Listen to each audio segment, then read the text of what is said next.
Hello, everybody.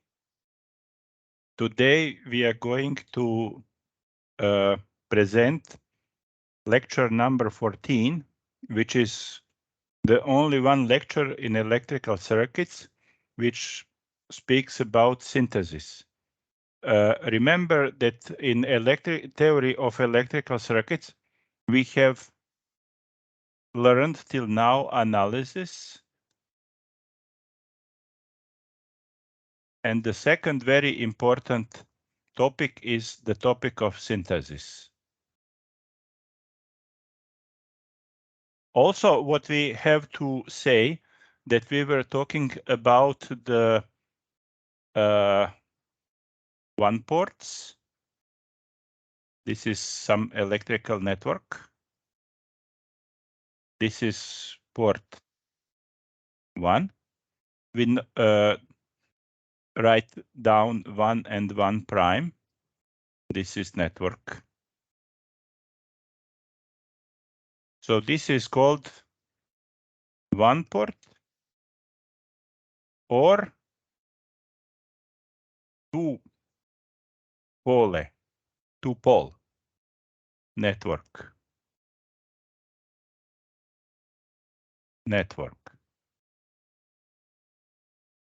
So beside one port or two pole network, we also till now have learned about 4-pole or 2-port network.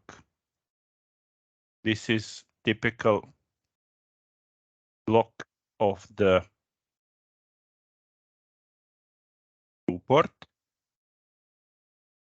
network, or it is called 4-pole network. So these are the two most important things that we were learning till now in theory of electrical circuits. Of course, 2-port network has port 1 and port 2. 1, 1 prime, 2, 2 prime. So now we are going to see what are the topics which we will learn today. First, we will say something about network functions. So as you see, I always here use the word network because this is network.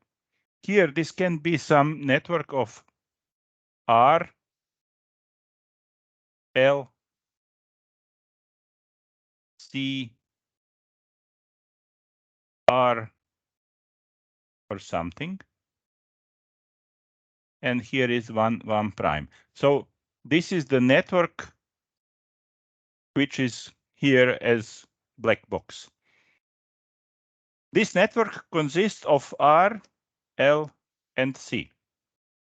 Also, we will speak about network functions. We have already spoken about network functions. These are the functions which look like this. W of S is S to the power of 4 plus 3 S to the power of 3 plus 2 S to the power of 2 plus S plus 1 divided by S to the 5 plus 4S to the 4 plus 2S to the 3 plus 2S squared plus S plus 2. So this is called a rational function of two polynomials. We will denote these two polynomials as P of S divided by Q of S. So these two polynomials are special and they have the special name, which is called network function. Every network being one-port network or two-port network has the same form of this W of S. In the case of one-port network, this W of S is called driving point impedance or driving point admittance. So this is port 1. So in the two-port case, we speak about transfer functions. So till now, we have been learning about both of them, about driving point impedance or admittance and about transfer function. Today, we will not speak about transfer functions. We will only concentrate ourselves on one-port networks. Okay, so as we already know, all these functions are called network functions because they start their existence from network. Network is given here. Okay. After this is something what we were already talking about. So another important name for both impedance and admittance is immittance. So we can write up here impedance and admittance.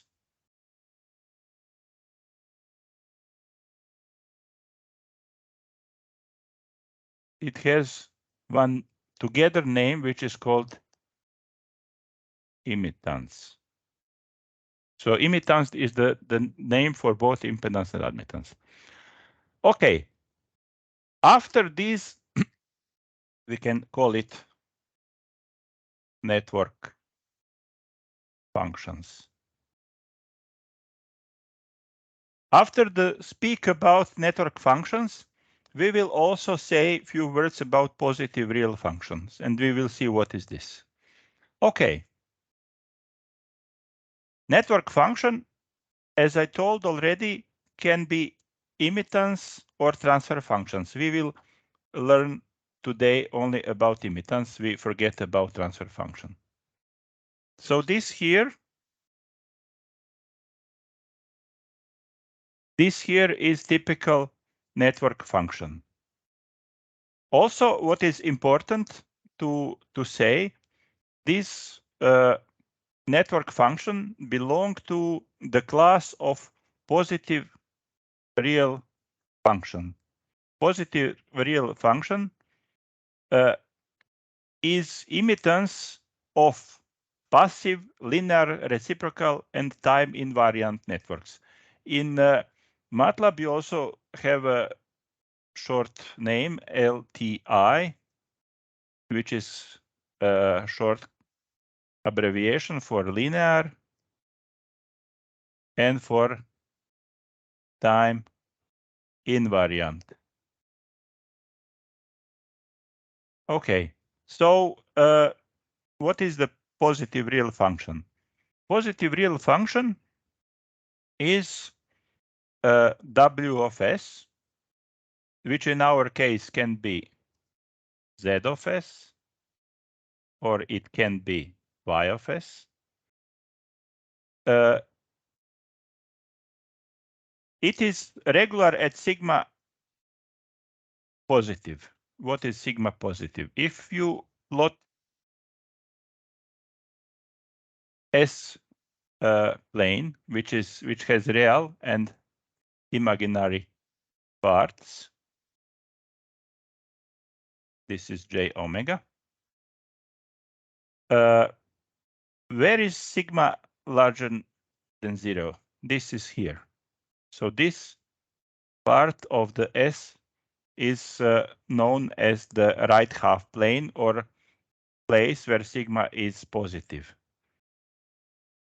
W of S to be analytical at this place, which I have just designated, it must have no poles at this place. So the poles must be here,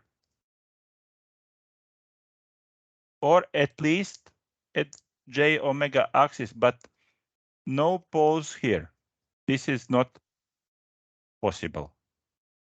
The next important property of the function to be positive real function is that W of sigma is real. So if we include instead of S only sigma, then W of S, which is W of sigma, is real. But it doesn't have any complex part, which is logical here.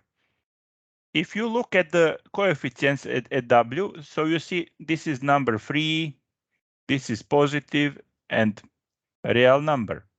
Number 2, number 1, and so on. You don't have something like this. You don't have J times 2, because then it will be complex number. So the coefficients before S, before powers of S, are real and positive numbers.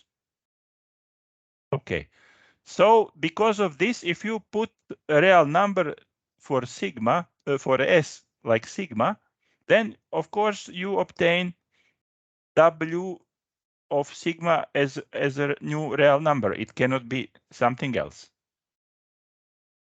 And another property which we must have, this is the real part of W of S, is positive if sigma is positive, and this is of course something which has to be tested. If these three properties are fulfilled, then we say that W of S is positive real function. Now we also can define some conditions for testing for positive real function. First, W of S is regular at sigma larger than 0, so this is here. It doesn't have any poles in the right half plane. The second, so we can say that's okay. The second property, if the poles exist here on J omega axis, they must be single and they must have real and positive residues. What does it mean? If you define poles S squared plus 1 equal to 0, so if you have this in the denominator, then you have poles like this. This is a complex conjugate and full imaginary poles.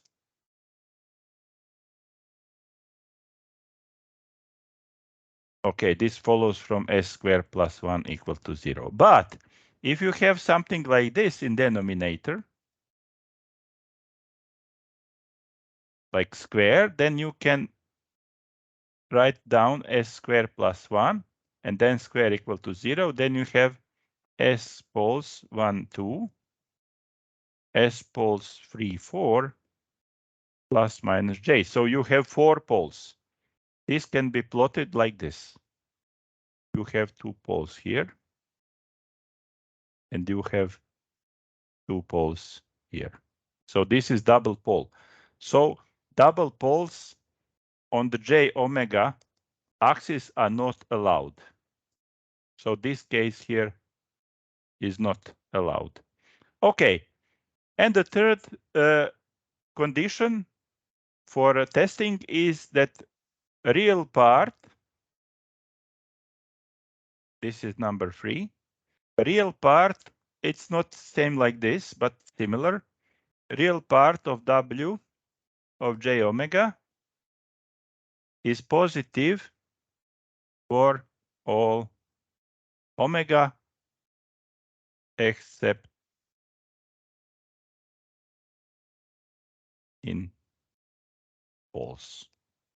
Okay, This group of condition is suitable for determining if some W is positive real function. Before this, it's very useful to have a eye checking, how you can check by looking by eyes, looking using your eyes. You look at W of S and you have to check first if the numerator and denominator have real and positive coefficients. Here we already saw that it has real and positive. This is +1 times S and positive coefficients. Also, degrees must not be different by more than by 1. For example, here you have S to the 4 and S to the 5. And this is difference by 1. 4 and 5 differ by 1. So if you also look at the highest potentials, you also have to look at the lowest potential. Here is S to the 0 and S to the 0, so they have the same power. After these two preliminary checkings are completed, then you have to go here to check this 1, 2, and 3. Here comes finally one example. We see at this example here that it is given W of S, which has coefficients which are real and positive. This is real and positive number. This is also real and positive number. That's okay. This is what you have to look. Degrees of numerator and denominator does not differ by more than 1. This is also good. Here we have S to the 1 and S to the 0.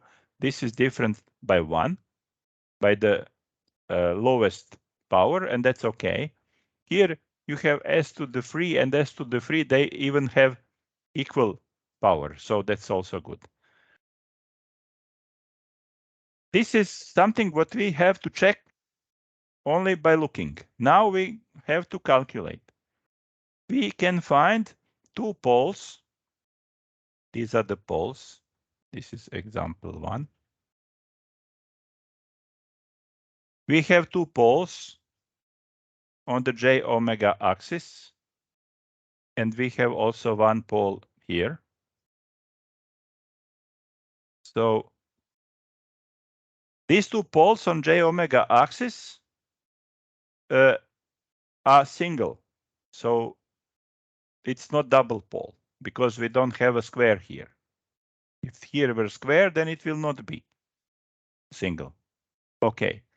Then we have to calculate residues. If you calculate residues, if you have a conjugate complex pair like this, then we use this equation here for calculation of residuums, and we calculated at the both of them, and we have obtained +1/2, which is positive, and that's okay. And another point is to check if the real part of W of S is positive for all omega, and that's also fulfilled. So we can say that this example, this W of S, has a property of positive real function. And here is the name immitance. That means that this is immitance of somebody. That means it is somebody's of some network impedance or admittance, and this is fulfilled. Another example is also given, and it is similar. The W of S is similar like in previous example, but we still have to check it, because if you just look at this, we cannot conclude nothing. Degrees are fulfilled. Coefficients are positive and real. So A and B is fulfilled. Then you also have to calculate the poles. They are here. They are single poles on J omega axis, and they there are also no poles in the right half plane. That's okay. But if you try to calculate the poles, the residuums in these poles, you will obtain one is positive and another two are negative. So we got a negative residuum, and this function is not immitance function. This function is not anybody's impedance or admittance. So you can't know it until you check it. More about finding residuums we will show later. Here is example 3, which has 3 functions. Here we see that the numerator is s to the 3 and denominator is s to the 1. So the difference is 2. And it is not positive real function. Here also the degree is 0 and here is the degree second. And then also it's not possible to say that it's a positive real function. And also you have a double pole at s equal to 0. And at the third example, you have a double pole on j omega axis because of this square, and it is also not positive real function. So we saw several examples. Here we will also define the names of our impedance and admittance. So a pure imaginary part is called reactance, and pure real part of impedance is called resistance. Admittance y, this is 1 over z.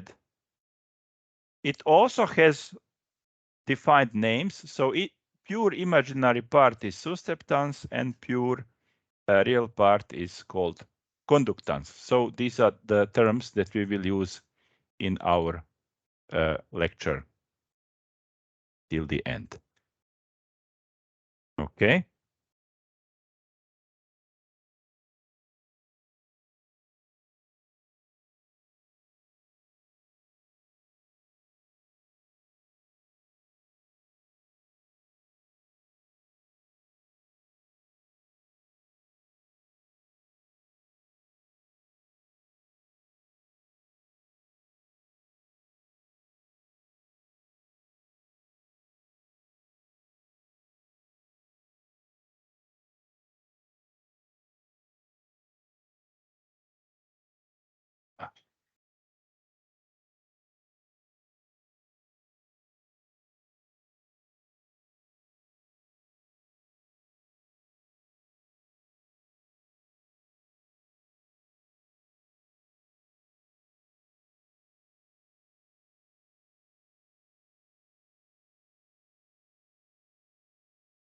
Okay.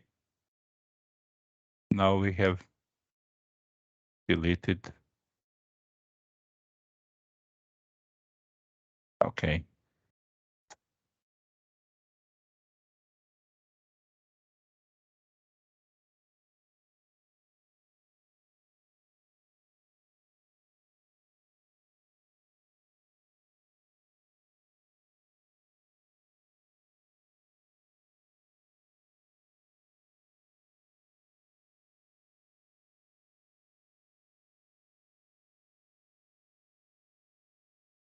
Okay.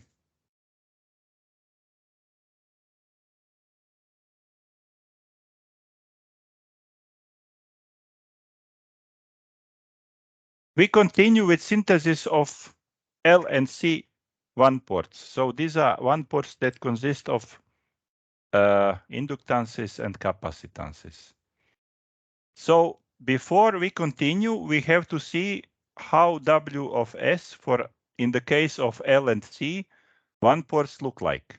So these are the conditions for immitance for LC one-port. It's odd rational function, like this here. What does it mean odd? Here notice that you have s to the square. If you multiply this, you will have s to the 4, s to the 2, s to the 0. Below is the same thing, but you multiply by 1s. So then you have even potentials up and odd potentials down. So the rational function of S is odd. Of course, it has single poles on j omega axis.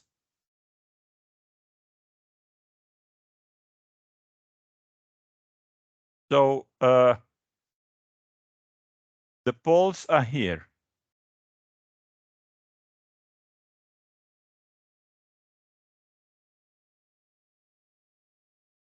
Let me write correct omega.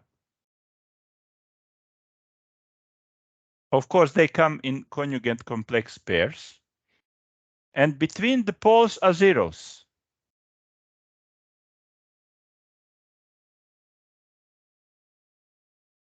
They are also complex conjugate. They are all on the j omega axis. Residues in the poles are real and positive, and all poles and zero alternate. So this is the form of this function, and this is the form of the position of poles and zero in the S-plane. In the next step, we have to expand this W of S into so-called partial fraction expansion. Partial fraction expansion is given here, and here are the coefficients which are called residues.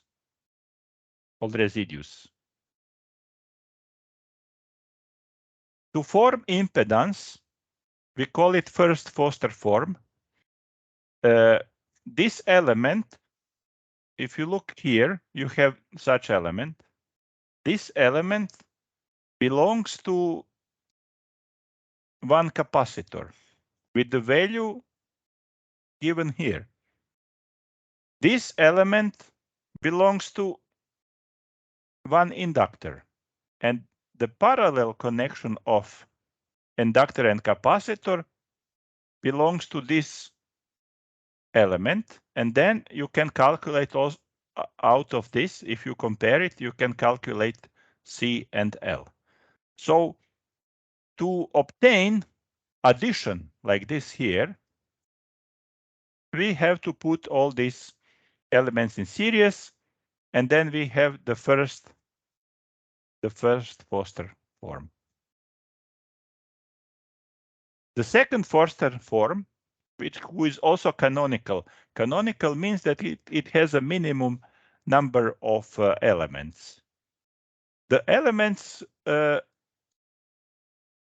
in the terms of admittance that belongs to this factor is one inductance. You notice that S is here and also here. Here is S, here is S. So this part here is described using one capacitance, and the series connection of L and C describes this element, which is with L and C given by these equations here. So to form this partial fraction expansion, you have the network here. So you know, if you have to add impedances, you put them in series. If you have to add admittances, you also have to connect them somehow. Admittances to be added, you connect in parallel, like on this picture here. This slide shows that it's possible to combine first and second Foster form, but I will not speak a lot about it. You can see it on the slide. Now we come to one example.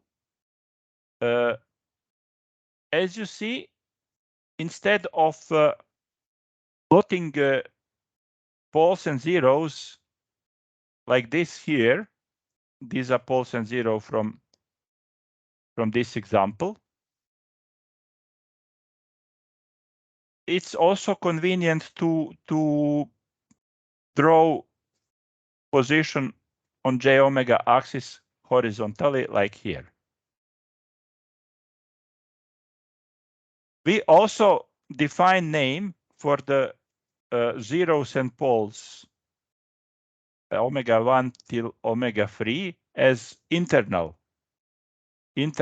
poles and zeros, and those poles that are at 0 and infinity, we call them outer poles and zeros. So this is just our name.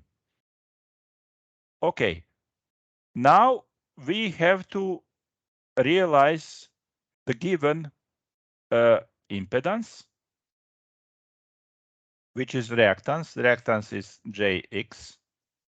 It's only imaginary part, which is defined here. This Z has some constant, which is defined here. It is defined by omega equal to 16 to be equal to J3. So from this condition, we calculate the constant H. So finally, this is our impedance, which we have to realize. On this slide is explained why poles and zeros alternate. Here is the reactance, and here is the ordinate axis, and here are poles and zeros, and you see that the x of omega is increasing, and it goes from minus to plus infinity at the poles, and then at the zeros it crosses the axis abscissa. Okay, so this is the flow of the function of the impedance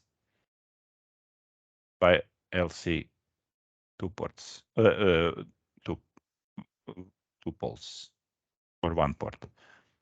Now we have to calculate the first Foster canonical form. It is here in partial fraction expansion. We have to calculate residues here using these equations, which are given already. And then finally, when you have all the residues, we can calculate the normalized elements using these equations, and here is the realization. This is very simple and calculation process using template. Second Foster canonical form starts from Y, not from Z.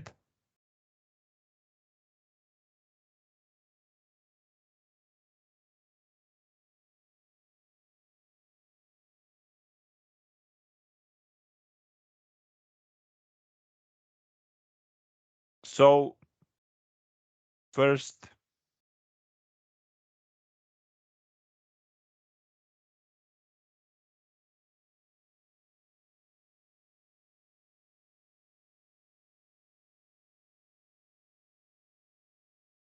Foster, second Foster. You have Z, and here you have Y of S. Y of S is 1 over Z. So if you want to realize the function using second Foster, you have to invert the impedance, and you have to start from admittance, and then you can make the partial fraction expansion. You calculate residues like before, and from residues you calculate elements, and this here is the realization of the second Foster function. Okay. Now we continue with cover synthesis of LC1 ports. So we will speak about first cover and about second cover realization. To be different than the Foster realization, we have to mention that by using first cover, we can realize both Z of S and Y of S. The same is true for the second cover. we can realize both z of s and y of s. So unlike in the Foster, where you only realize y of s for the second Foster and z of s for the first Foster. This is very, very important. Okay, now we can say that the realization of LC1 port starts from development of impedance or admittance into so-called continuous fraction. This is called continuous fraction. Of course, we have many different cases how it can look like. Here you have K1 times S. Here you have 1 over K1 times S plus and so on. So what is the difference? If we look here, for example, in the first case, if you put S to go to infinity, then you will have Ws to go to 0. If you here put S to go to infinity, no, it's wrong. Here W of S goes to infinity, but here it goes to 0. Because all elements here goes to 0, but this guy here goes to infinity, and the whole W of S goes to infinity. So this is something what we have to see. What's happening if S is going to 0? Now let me see what is happening if S is going to 0. If S is going to 0, then W here is going to 0. And here, if S is going to 0, here it is going to infinity. So you have many possible notations, possibilities to express where the function is going if you go with frequency to 0 or to infinity. Here you have also all these possibilities. For example, if the frequency is going to be 0, or frequency is going to be 0, let me write it here. C2, Cn minus 2, Cn is open circuit. So here you have Z in equal to infinity, because it's open circuit. Here is not infinity. Here is L1 plus L2 and so on. So it's not infinity, but it's something else, which is lower than infinity. Here, you also have infinity, and here you also have, so in these two cases, you have the same input impedance, okay?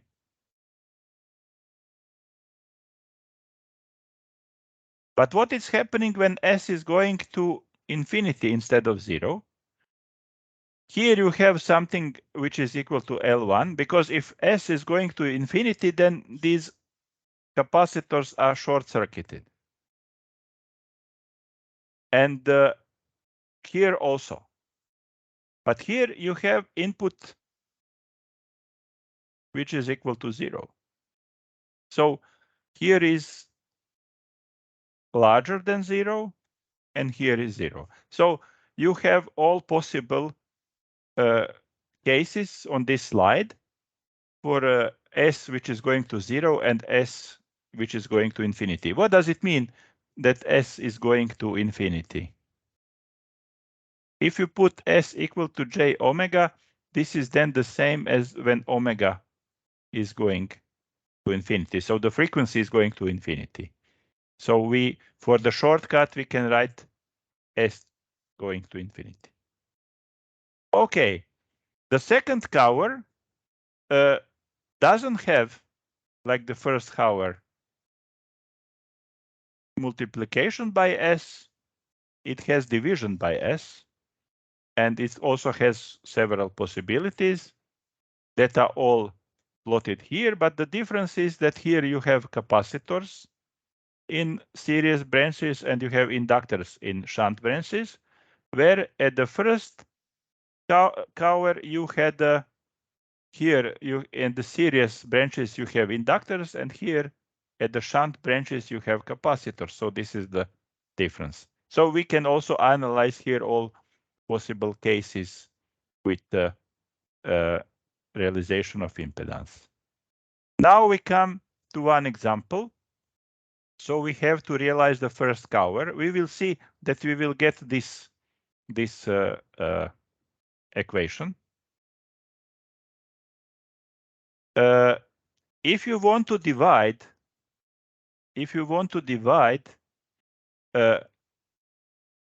on the consecutive procedure to obtain continuous fraction expansion, if you want to start to divide, then this in the numerator must be of higher order than this guy here in denominator. Here it is not the case. Here you have s to the 3 power of 3 divided by s to the power of 4. Therefore, we have to start division by s to the power of 4 and to be divided by s to the power of 3. So if you write it like this, also from the highest to the lowest power, that means here you have s to the 4, s to the square, s to the 0, s to the 3, s. So this is important to notice. And also it is important to notice that because you have LD, you have every second power. So s to the 4 plus s to the 2 plus s to the 0. So you don't have 4 and then 3 and 2 and 1. So these you don't have. You just have the every second power. And you know how to divide two polynomials.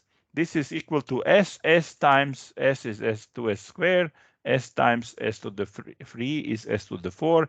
Then you subtract it. You obtain 3s squared minus 2s squared is s squared. 1 is coming here. And then you can write this guy to be s plus this and divided by this. So this is how you represent the division of two polynomials. This is something what you know. And then in the next step, you also must replace this guy here by this guy here, because then it's s to the 3 divided by s to the square. And then you continue your division till the end. You see here the division, and you obtain this so-called expansion, continuous fraction expansion. And by comparing elements here and here and here, you can read the values of the elements. Or if you know, you can have them here immediately, but I don't recommend it because it's more easy and more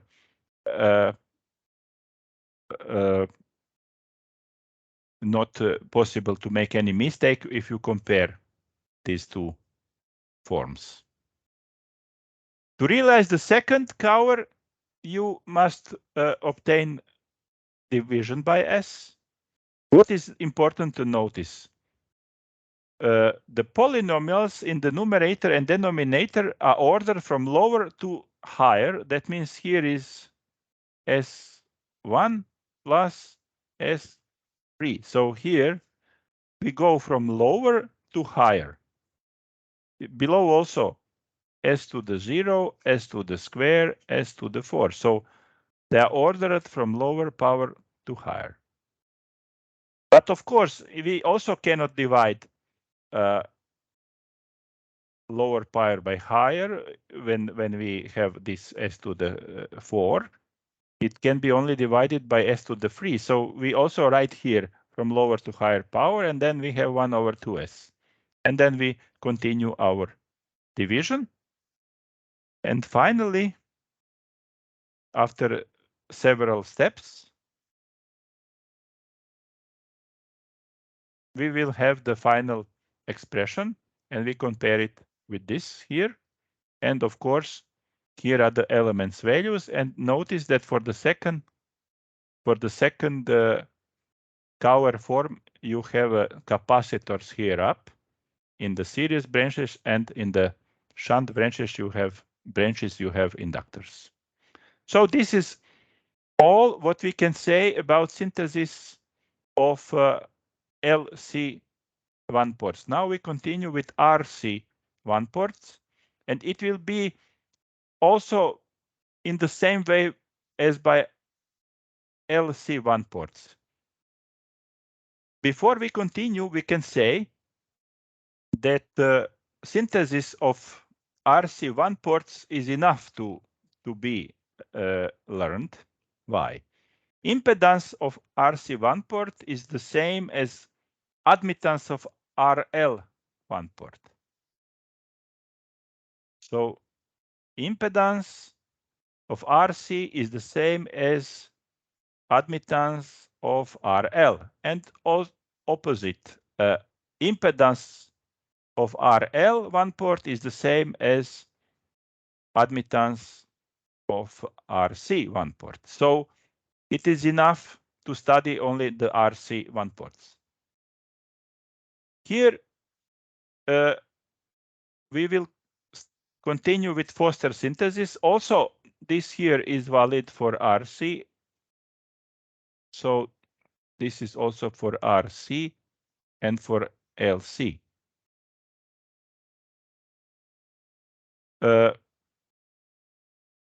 How look impedances of RC one ports?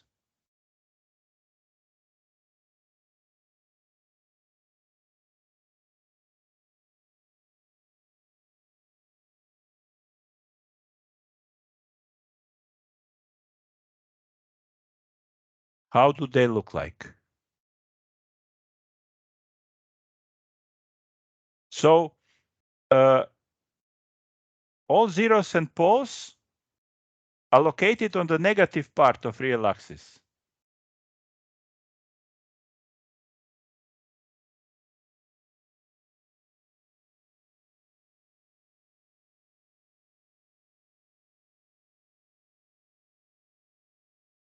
Here.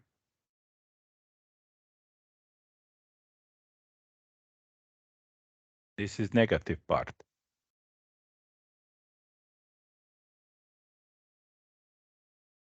All poles and zero are single and alternate. The characteristic frequency with the smallest modulus for the impedance is pole. So this is here, but we also have other possibilities. The characteristic frequency with the highest modulus for the impedance of RC is 0. So this pole here is the nearest to the origin. This 0 here is the with the highest modulus, it's most apart from the origin. But we also have some other possibilities. We can have it here. This pole can be here. Or we can have another possibility. We can have pole here, but 0 at infinity. And also we can have here the same thing. Pole is at origin, 0, pole, and then 0, which is at infinity. So these are the 4 possibilities.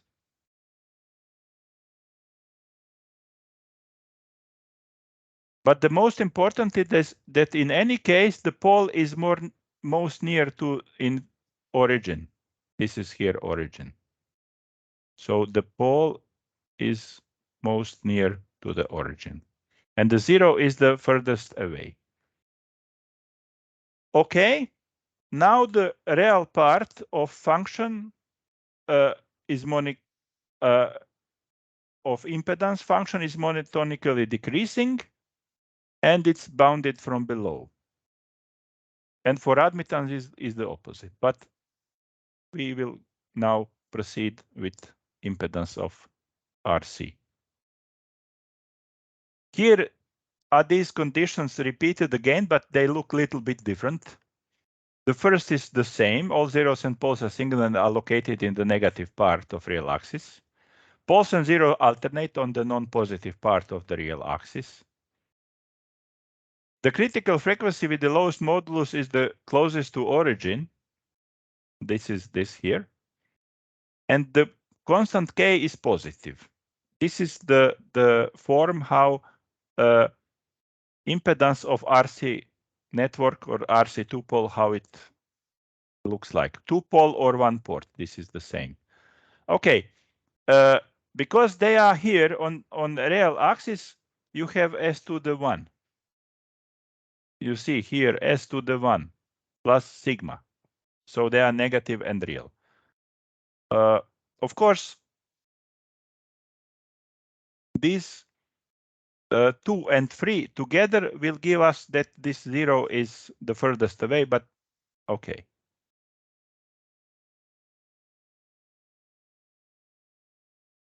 Now, we again, to make first Foster, we start from impedance and we expand it to partial fractions. And we can see that here is s to the 1. Here is no multiplication by s.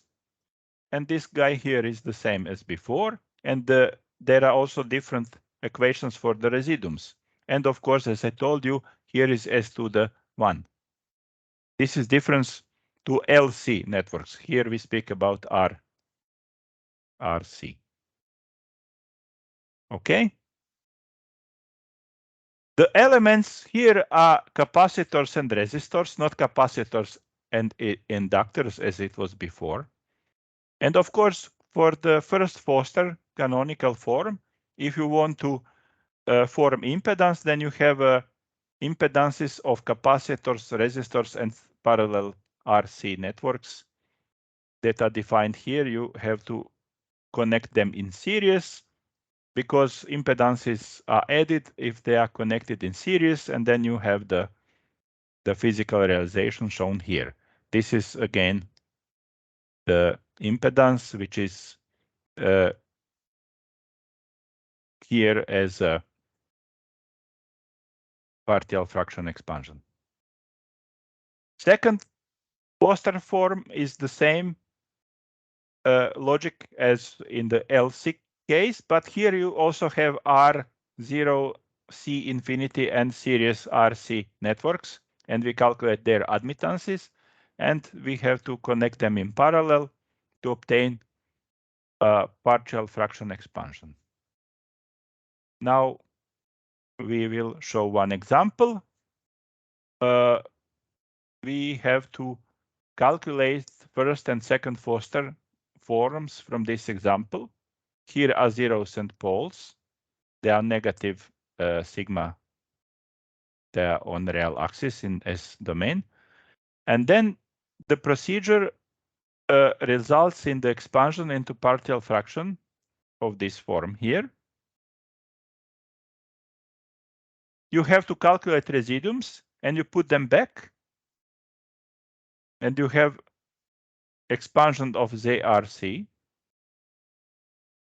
And then you calculate from these equations, you calculate elements, and then you have the realization again.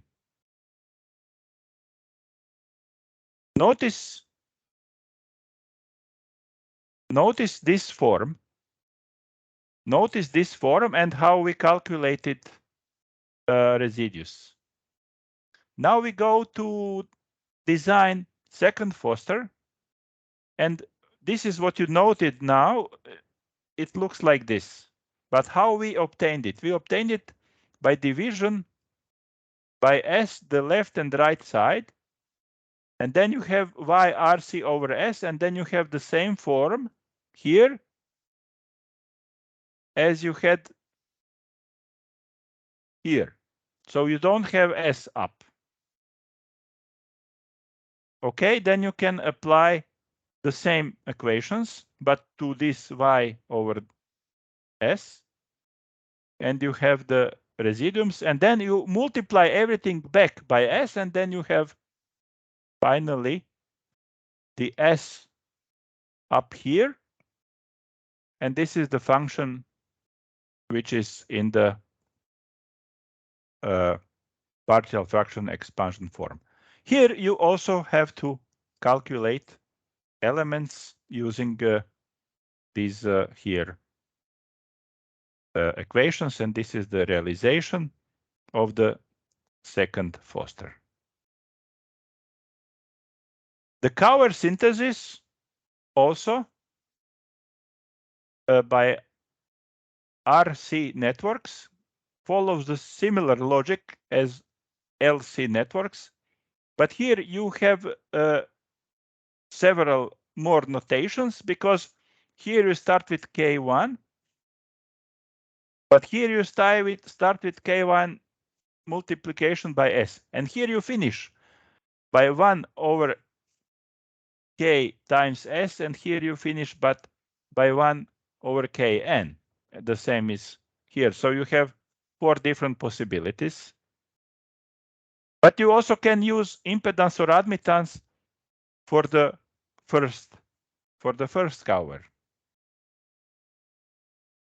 Also, you have 4 possibilities of networks. For the first Cauer, the important thing to say that you have resistors here in the series branches and capacitors here in the shunt branches. I will not now explain all 4 cases. You can analyze it by yourself. For the second Cauer, you don't have multiplication by S, you have division by S. Here, and here is divided by S, and here is without division by S. But here is the different stop. It's Kn by S, and here is 1 over Kn. Okay.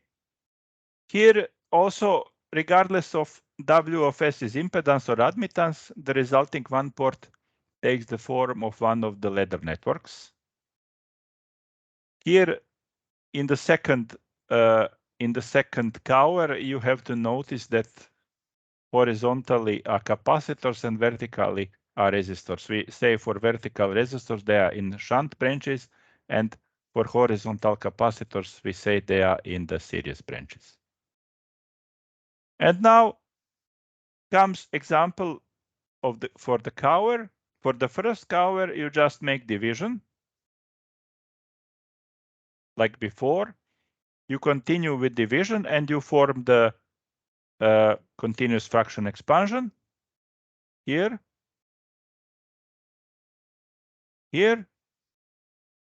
and at the end you have continuous fraction expansion like here, and you have to compare it with this network, because you see that this must be nothing else but resistor, because this is here impedance, and this cannot be anything else but capacitor. Okay, and here is the ladder network. To realize second Cauer, we have to write it in this form: 20 plus 14s plus 2s squared divided by 3 plus 4s plus s squared. And then we start to divide it, and we will get minus. And that's a problem. And we cannot continue. So we have to try with y. So we start from here. We invert it to the -1, and from z we obtain y. And now we know this is y because we started from z, and this is for our start. So we have to check what we can do because we must obtain here positive elements, not negative. So we continue our division from the lowest to the highest potential, like this and like this. We can immediately recognize elements, but we don't need. And finally, we obtain the continuous fractional expansion here. We compare it with this guy and obtain the network here. So these examples are very useful for us to understand. This is all what we have learned about the synthesis of LC and RC networks using Foster and Cower first and second forms. Now, what I want to repeat, this material is very easy to be given in exams. Because you have all equations in your cheat sheet, you can just use equations. So here is the example of Z of S. Because this is 4 and it is 2 and it is 0. So you see every second order. And here is 3 and 1, the order, this here. You can immediately see that it is really LC1 port. And because you have to realize the first Foster, it must be impedance. Okay, that's okay. Now we have to start our continuous, fractional expansion, partial fractional expansion, PFE, which we remembered. We calculate residues using our equations. And then from these equations, we obtain network. So you see this example for the exam is very simple. So this is all what you have to learn. You will obtain all grades very fast. Here, in the second example, first you have to calculate input impedance. And then you will be able from this input impedance to replace the first Foster form. Here you can apply some nodal equations or some other way to calculate input impedance, which is given here. So once you obtain input impedance correctly, you can start the Foster realization. Here is the impedance, here are the residues and elements immediately follow, and here is the realization. So you see, it's not so big deal to calculate these examples in the exam. This is all for today. I wish you good luck in examination and just practice and learn all the examples that are given in all these slides. Bye-bye.